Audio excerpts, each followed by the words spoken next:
I always knew that working as a gravedigger at the cemetery would be strange, but I never imagined it would be terrifying. It was a cold October night when it all began. The wind howled between the tombstones, creating sounds that resembled whispers from lost souls. As I was digging a new grave, I heard a louder and distinct whisper. I turned around and saw nothing. I returned to work, but the whisper persisted, growing louder and more insistent. This time I could make out the words, "Help me." My heart raced, my flashlight began to flicker, and suddenly everything went dark.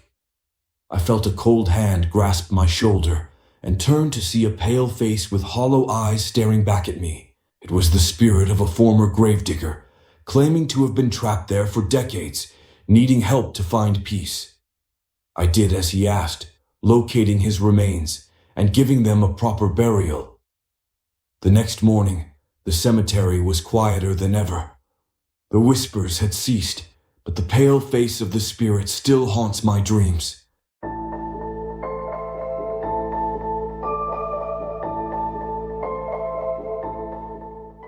It was my first day as a gravedigger at the old Cemetery of Roses. The place was known for its beauty during the day, but at night it took on a macabre aura. One headstone in particular caught my attention, a black stone with strange inscriptions. I asked the veteran gravedigger about it, and he told me it was cursed.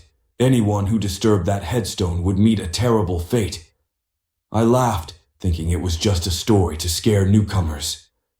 I decided to clean the headstone, ignoring the warning.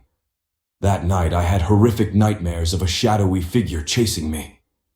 I woke up in a cold sweat, but returned to work the next day. The following nights were even worse, with visions of the shadowy figure growing more real. Finally, the figure appeared physically, whispering in my ear, "You set me free. Now you must pay the price." Before I could react, I felt a deadly chill, and everything went dark. I woke up in the hospital, with doctors saying I had been found unconscious in the cemetery, but I never returned to work. The black headstone remains there, waiting for its next unsuspecting victim.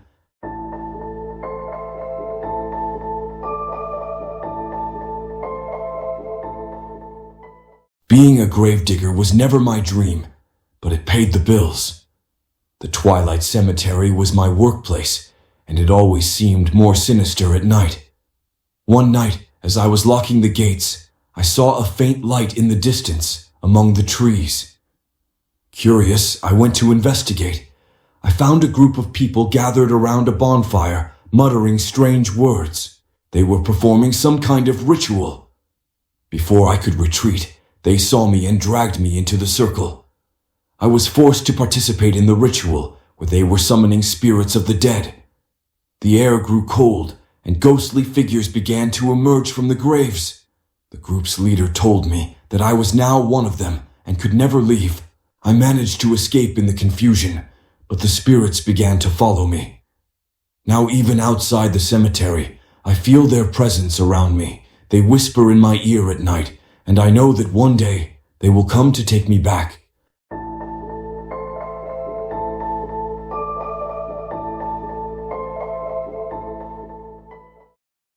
I've always been skeptical about ghost stories, but that changed when I started working at the Full Moon Cemetery. There were stories about a gravedigger who disappeared years ago, and his spirit still roamed the grounds. One night, during a storm, I heard screams coming from the old cemetery chapel. I ran to see what it was, but only found oppressive darkness. Suddenly, the door slammed shut behind me, trapping me inside. A pale figure appeared, revealing himself to be the missing gravedigger. He said he was trapped there, seeking revenge on those who had desecrated the graves. He said he needed my help to find the culprits, and in return, he would set me free. Every night, we worked together to uncover the truth. Finally, we found the guilty parties, and the gravedigger cursed them before disappearing forever. But his presence left a mark on me. Now, I am the new guardian of the cemetery, keeping its dark secrets and awaiting the next lost soul.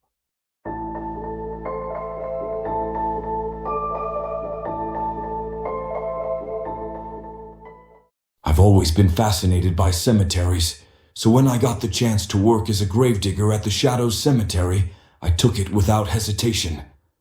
There was something intriguing about the place, especially the old catacombs that stretched beneath the ground. One night as I finished my shift, I heard a noise coming from the catacombs. I grabbed a lantern and descended the stone steps. The narrow, damp walls were covered in moss and ancient inscriptions. The deeper I went, the more intense the sound became, like a low moaning. I reached a large chamber, and in the center I saw a visitor who seemed to be in a trance. He was muttering words in an unknown language while placing objects in a circle around him. Before I could intervene, he turned, and his eyes glowed with a supernatural light. He told me he was trying to contact an ancient spirit, but something went wrong. Now he was trapped between the world of the living and the dead. Suddenly, the shadows on the walls began to move, forming horrifying figures. I felt a deadly chill, and my lantern went out. I ran back to the surface, but the shadows followed me. Now I avoid the catacombs at all costs, knowing that something is down there, waiting for its next contact.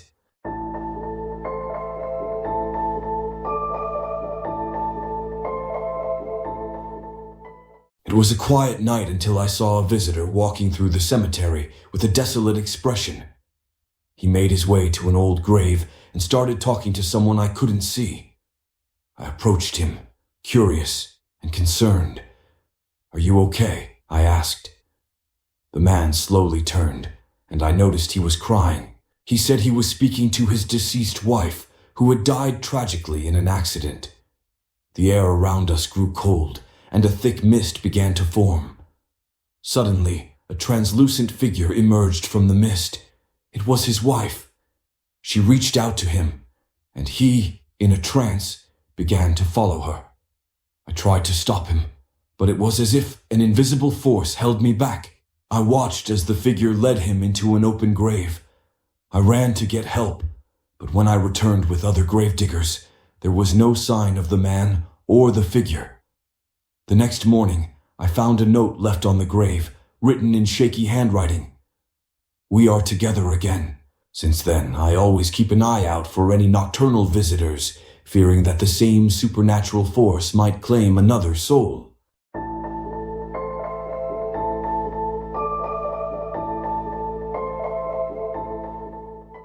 Working at Angel Hill Cemetery was always peaceful until the legend of the Lady in White began to haunt my thoughts. They said a woman in white wandered among the graves, searching for her lost child. One night, while making my rounds, I saw a pale figure in the distance. It was a woman in a white dress, floating between the tombstones. I decided to follow her, intrigued and a little scared. She stopped in front of a small grave and began to cry. I approached slowly and asked if she needed help. She raised her face, and her empty eyes stared at me. "My son, help me find him," she said in an ethereal voice. With my heart racing, I began to investigate the surrounding graves. Finally, I found a small headstone covered in moss with her son's name on it. I cleaned the headstone and quickly said a prayer. When I turned around, the Lady in White was smiling. She dissolved into mist, and the air felt lighter. Since then, I always feel a peaceful presence around me, as if she is thanking me for reuniting mother and child.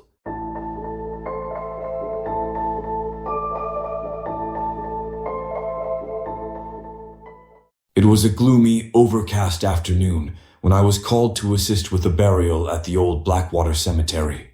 The deceased was a child whose identity no one knew, found dead on the outskirts of town. The mystery surrounding her death had drawn a small crowd of curious onlookers and local residents.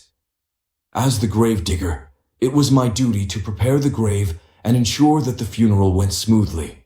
While I dug, I felt a strange sense of melancholy, as if the cemetery itself was mourning the young soul. There was something disturbing in the air, but I tried to ignore it. The funeral began, and the silence among those present was almost tangible. The pastor gave his speech, trying to offer some comfort, though there was little information to share. When the coffin was lowered into the grave, a cold breeze swept through the cemetery, causing everyone to shiver. That's when I saw her. A small figure, dressed in a white dress, stood in the distance, partially hidden behind a tombstone.